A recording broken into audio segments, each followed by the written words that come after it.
Respiration का concept किसी भी ऑर्गेनिज्म के लिए नहीं बदलता है। गैस का एक्सचेंज समान ही रहता है। ऑक्सीजन एनर्जी रिलीज करने के लिए यूज होता है और वाटर और कार्बन डाइऑक्साइड बाय प्रोडक्ट्स होते हैं। लेकिन ये ऑर्गेनिज्म पर निर्भर करता है कि ये किस तरीके से किया जाता है। हम देख चुके हैं कि ये मनुष्यों और पौधों में कैसे होता है, तो चलिए इस सेशन में डिस्कस करते हैं कि ये दूसरे ऑर्गेनिजम्स या पानी में रहने वाले जानवरों में कैसे होता है। हमारे डाइजेशन के एक ट्यूटोरियल में हमने अमीबा के स्ट्रक्चर को देखा था।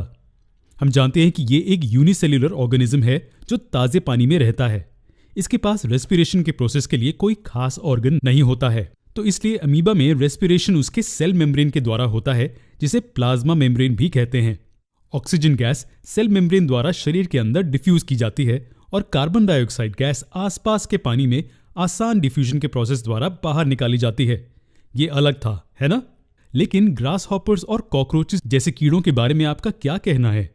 इनके पास भी लंग्स नहीं होते। इनके पास सांस लेने के लिए छोटे एयर ट्यूब्स का एक सिस्टम होता है जिसे ट्रैकिए कहा जाता है। ट्रैकिए ट्यूब जैसे स्ट्रक्चर्स होते हैं जो उनके शरीर के साइज में छोटे पोर्स द्वारा खुलते हैं, जिन्हें स्पाइरेकल्स कहते हैं। रेस्पिरेशन के दौरान ऑक्सीजन से भरी हवा इनके शरीर में स्पाइरेकल्स के द्वारा प्रवेश करती है और ये पूरे शरीर में ट्रैकिए के नेटवर्क से पास होती हैं। फूड जब ब्रेक डाउन होता है तो बड़ी मात्रा में कार्बन डाइऑक्साइड गैस और एनर्जी प्रोड्यूस होती है। ये फिर इसी ट्रैकिए के नेटवर्क के जरिए बॉडी से रिलीज कर दिए जाते हैं। लेकिन हवा इनके अंदर और बाहर कैसे आती जाती है? एब्डोमेन और विंग्स की मूवमेंट ट्रैकिए से हवा अंदर और बाहर करती है ना अद्भुत? तो क्या आप बता सकते हैं कि अर्थवर्म्स में रेस्पिरेशन कैसे होता है? इनमें भी रेस्पिरेशन के लिए कोई खास ऑर्गन नहीं होता। अर्थवर्म्स में रेस्पिरेशन उनके सॉफ्ट और गीले स्किन के जरिए होता है। उनके स्किन के नीचे ही ब्लड कैपिलरीज होती हैं। स्किन द्वारा अब्जॉर्ब की गई गैस ब्लड में डिफ्यूज हो जाती है और फिर ब्लड के सभी सेल्स को भेजी जाती है। इस तरह से डिफ्यूजन होता है। सेल्स के अंदर ऑक्सीजन को फूड के ऑक्सीडेशन के लिए यूज किया जाता है और कार्बन डाइऑक्साइड प्रोड्यूस होता है। फिर ये कार्बन डाइऑक्साइड ब्लड में मिक्स हो जाता है और उनके गीले स्किन के जरिए बॉडी से बाहर डिफ्यूज कर दिया जाता है ना इंटरेस्टिंग? लेकिन रुकिए, ज्यादातर मछलियों में रेस्पिरेशन का प्रोसेस बहुत इंटरेस्टिंग होता है।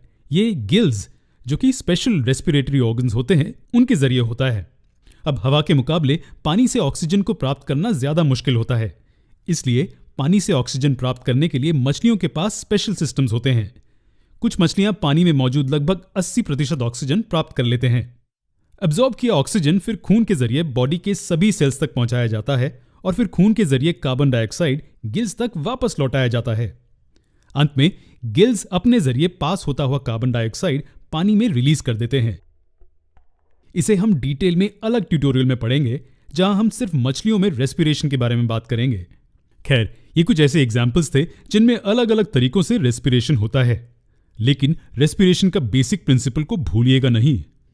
शरीर द्वारा ऑक्सीजन का यूज किया जाता है हमारे खाने को ऑक्सीडाइज करने के लिए और एनर्जी जनरेट करने के लिए, और पानी और कार्बन डाइऑक्साइड बाय प्रोडक्ट्स के रूप में रिलीज किए जाते हैं।